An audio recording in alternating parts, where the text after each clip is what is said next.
Sir ये कबाड़ खाना का हम जिक्र कर रहे थे, तो कबाड़ खाना के पीछे, उसकी बुनियाद रखने के पीछे व्हाट वाज द आइडिया? आपने ज़रूरत मतलब क्यों महसूस की कि एक मैंने अपना ज़रूरत इसलिए महसूस की कि मुझे टीवी का लग रहा था कि टीवी पे अब आप अपनी कोई बात मतलब नहीं कह सकते। मतलब एक होता है ना जो एक भड़ास निकालने वाली, क्योंकि हमने किया उस दौर में जब टीवी का दौर था, जब भी सेंसर पॉलिसी थी, हमने बड़े शहर की अकेली औरत की, हमने भेदभाव किया, हमने भेदभाव बेबी किया, इतने हमने वो हुँ, किए कि जो लोग कहते हैं ना कि लोग सोच भी नहीं सकते कि सही, टीवी पे इस तरह के टॉपिक्स हो बिल्कुल। सकते हैं।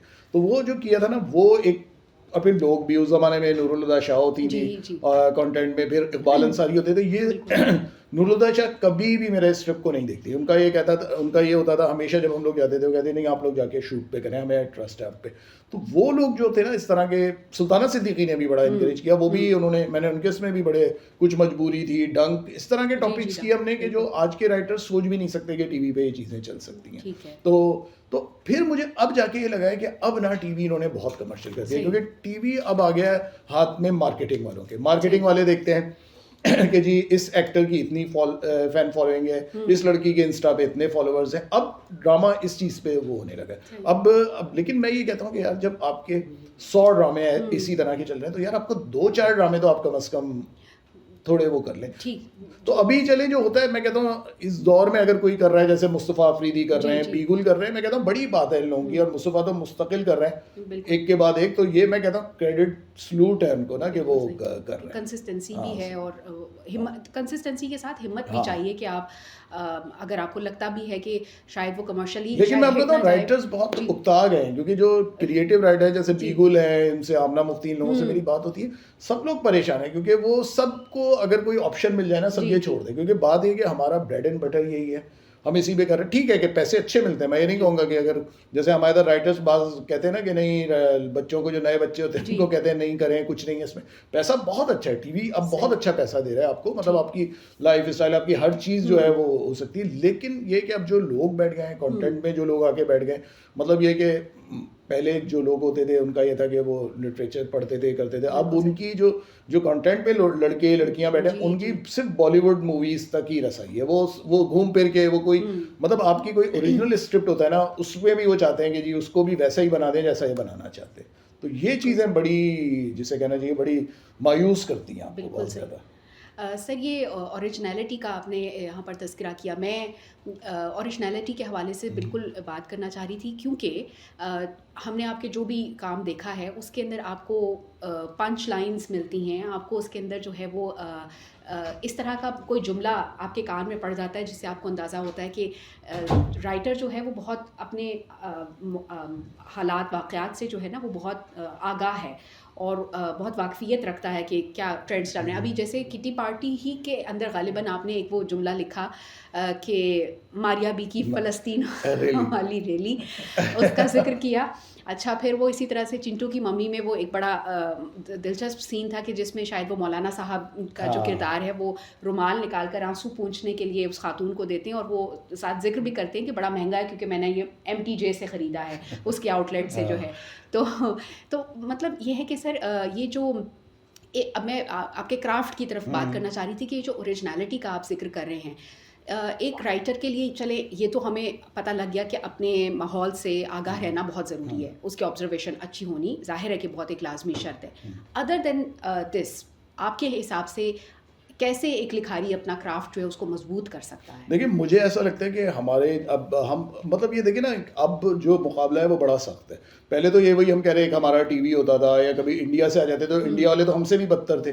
बात ये कि अब जब आप नेटफ्लिक्स पे, अमेज़न पे, हुँ, HBO पे आप इतनी ऐसी-ऐसी चीज़ें देख रहे हैं। सही। आप मार्कीज़ की चीज़ें भी देखते हैं, मार्कीज़ के नॉवेल को आप देख बिल्कुल, लेते हैं, कर लेते हैं। मतलब ये तो इतने आगे की चीज़ें हैं। यस। उसके बाद फिर आप अपना अपना जायज़ा लेते हैं कि हम कहाँ हुँ, खड़े हैं। तो मुझे तो लगता है कि सिर्फ़ इस वक़्त वाहिद चीज़ है जिसमें पैसा भी खर्च नहीं होता। हम लोग समझते हैं शायद प्रोडक्शन, मैं कहता हूँ वाहिद चीज़ है स्क्रिप्ट। आप सही अगर वो बात है। जितना ओरिजिनल होगा, हुँ, जितना वो होगा, लेकिन मसला ये होता है कि ओरिजिनैलिटी जो है ना ख़त्म करते जा रहे हैं हम। जितने भी आप देखें कि पाकिस्तान में आप देखें, धीरे-धीरे इंडिया में भी ये चीज़ हो गई। इंडिया वालों ने भी ख़त्म कर दी ओरिजिनैलिटी। सही। तो यहाँ क्या होता है, मैं यही कहता हूँ हर एक से कि यार जब ये 2-4 आपके राइटर्स हैं जो ओरिजिनल लिख रहे हैं, 4-5 लिख रहे हैं, बिल्कुल, तो बिल्कुल। मतलब आप उनको तो कम से कम मतलब वो करें, उनको तो डिस्करेज ना करें कि वो करते रहें काम। सही। तो ये चीज़ें इतनी ज़्यादा मतलब वो हो रही हैं, मतलब लोगों के साथ हो रही हैं कि मतलब मुझे नहीं लगता कि कोई अच्छा राइटर या क्रिएटिव लड़का या लड़की जो समझता है कि मैं कुछ बात करना चाहता हूँ अपनी डेप्थ से या करना चाहता हूँ, मुझे लगता है आगे उसके सारे मौके ख़त्म हो जाएंगे उसके।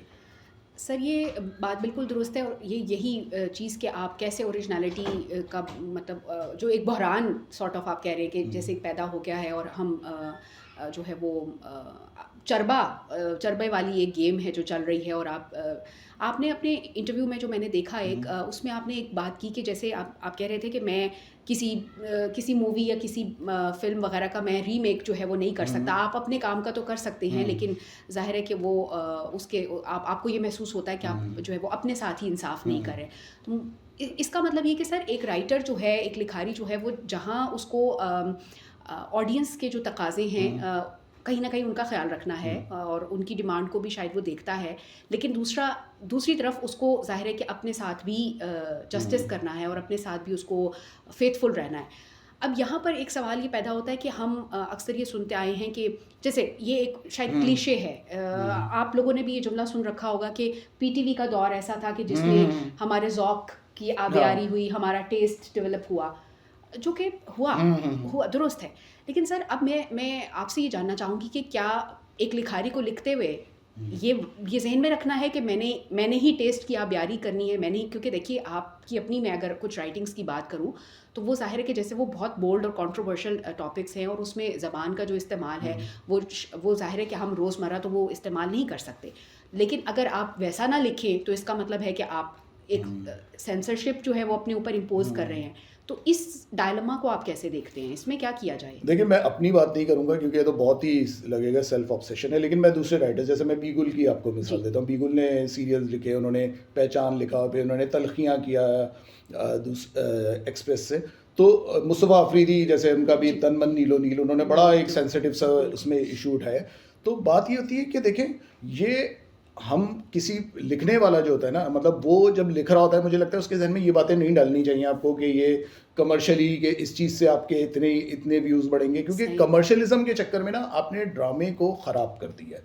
ड्रामे को आपने ख़राब कर दिया, क्योंकि अब क्या होता है, हर राइटर जो होता है ना लिखते हुए वो ये कह रहा होता है कि बैंग आना चाहिए, बैंग आना चाहिए। अब मज़े की बात है, मैंने घिसी पिटी मोहब्बत लिखा, उसमें एक अब्बा थे। यहाँ क्या होता है, हर दूसरी एपिसोड के बाद ना मुझसे वो जो कंटेंट वाले, सर इसके बाप को मार दें। मतलब क्यों मार दूं इसके बाप को? कह रहे सर सिंपैथी आएगी लोगों की ना, सर कर दे इसको, मार दे। और मैंने भी कहा नहीं, मतलब बाप तो नहीं मरेगा, बाप तो रहेगा आखिर तक, जैसे उसको बर्दाश्त करो। तो ये चीज़ें ना बड़ी हो गई हैं कि ये लोग क्या करते हैं, अब इस चक्कर में ना ड्रामे को इन्होंने इतना वो कर दिया है कि भाई फलां को बेवा कर दो, फलां को चाटे मार दो, फलां को ये कर दो। ये हाल है कि अब जैसे जियो वाले ना, ये मैंने अब डिस्कशन सुनी हुई है, मैं एक दूसरे केबिन में बैठा था वहाँ, तो वो जो कंटेंट वाले थे उनसे बात कर रहे थे, अरे 2 थप्पड़ कम, मैं कह रहा ज़्यादा। अच्छा, ये उस वक्त, अब तो फिर भी जैसे लोगों ने बात शोर उठाया ना, तो ये जो इतने ज़्यादा रिव्यूज़ करने वाले गए, तो अब ये ज़रा सा फिर भी इन्होंने चाटों पे ही आ गए। उस वक्त तो ये था कि लातें पड़ती थी, घूंसे पड़ते थे। उन्होंने कहा नहीं, इसमें तो आप लातें भी दिखाए, वो आखिर में जो है ना एक लात मारे उसको खींच के औरत को। तो ये तो हाल सोचे, ये हाल है उसमें, मतलब आप क्या करेंगे। और सिर्फ ये कि एक सब में क्या भाई, एक तो ये लोग सारे जितने ना साइको पेशेंट्स बन गए। इनको ये होता है फला जब चैनल को देखते हैं कि जी वो आ रहा है, उसकी रेटिंग इधर है, हमारी इधर क्यों है, इसमें तो कुछ मसाला नहीं है, इसके अंदर वो कर दो। तो ये सारी चीज़ें जो होती हैं ना, ये ड्रामे को ख़राब कर रही हैं। और अच्छा, पीटीवी का जो आपने बात की, मैं नहीं कहूँगा, देखिए पीटीवी का भी ना क्या है, हम लोग है ना बेसिकली मुर्दा परस्त कौम है। हमें ये होता है कि जो गुजर गया ना वो तो बहुत ही अच्छा था। मतलब मैं खुद भी करता हूँ, मैं खुद भी अभी ये कह रहा हूँ, अपना माजी अच्छा लगता है, और ये है वाकई कि मैं खुद भी जाहिर सी बात है हूँ मुर्दा परस्त। लेकिन मैं आपको बताऊँ कि उस दौर में भी ना, मुझे याद है क्योंकि मैं टीवी का नाजिर बड़ा वैसा था, मैं बहुत देखता था सारे ड्रामे। तो उस दौर में भी होता था कि बहुत अच्छे ड्रामे भी होते थे, बहुत बुरे ड्रामे भी होते थे। लेकिन हाँ, ड्रामा उस वक्त क्यों अच्छा था, जो एक वजह जो मुझे समझ में आती है, अब चाहे लोग कुछ भी कहें, गवर्नमेंट वो करती थी, असल में बात ये थी कि उस दौर में लिटरेचर से लोग आते थे। मतलब जब टीवी शुरू हुआ, सोचिए डॉक्टर अनवर सज्जाद हैं, मतलब वो लिख रहे हैं, मतलब ऐसे लोग लिख रहे हैं टीवी के लिए। और फिर बाद में अगर आप देखें 70s में देखें, नुसरत जावेद जो थे इकबाल अंसारी के साथ है, उन लोगों ने बड़े प्रोग्रेसिव चीज़ें उन लोगों ने की। वो यंग उनका ड्यू था दोनों का, और वो करते थे, वो ऐसी उन्होंने कमाल की चीज़ें जो अब हमें हैरत होती है कि यार कैसे मतलब हो गई। इनफैक्ट ज़िया के दौर में डॉक्टर अनवर सज्जाद ने सबा और समंदर लिखा, जो औरत के ऊपर उन्होंने वो किया, औरत की उसके ऊपर आज़ादी पे, और इतनी बड़ी बात थी कि उस दौर में मतलब वो हुआ और बड़े फोर्सफुली हो गया। तो मतलब लेकिन वही मैं बात कर रहा हूँ कि भाई सारी चीज़ें अच्छी भी नहीं होती, सारी चीज़ें बुरी नहीं होती। अभी मसला ये है कि अगर हम भी कहते हैं कि बुरा है, तो इसका मतलब है कि ज़्यादातर चीज़ें बुरी हो रही हैं। अब यही बात है कि यार ये 2-4 अगर आप मुझसे कहते हैं जी अच्छे राइटर्स कौन हैं, तो मैं कहूँगा जी ज़फ़र महराज हो गए, जी, जी। पीगुल हो गई, आमना मुफ्ती हो गई, मुस्तफ़ा अफरीदी हो गए। बिल्कुल। फिर उसके बाद ना आपको कुछ समझ ही नहीं आता फिर कौन है। चलो एक ने अच्छा लिखा, बाकी 10 उसने बुरे कर दिए। मतलब ये 3-4 लोग ऐसे हैं कि जो हमें होता है कि यार ये लोग अच्छा लिख रहे हैं, ये लोग मेहनत से सही। काम कर रहे हैं। इसी तरह डायरेक्टर्स के साथ भी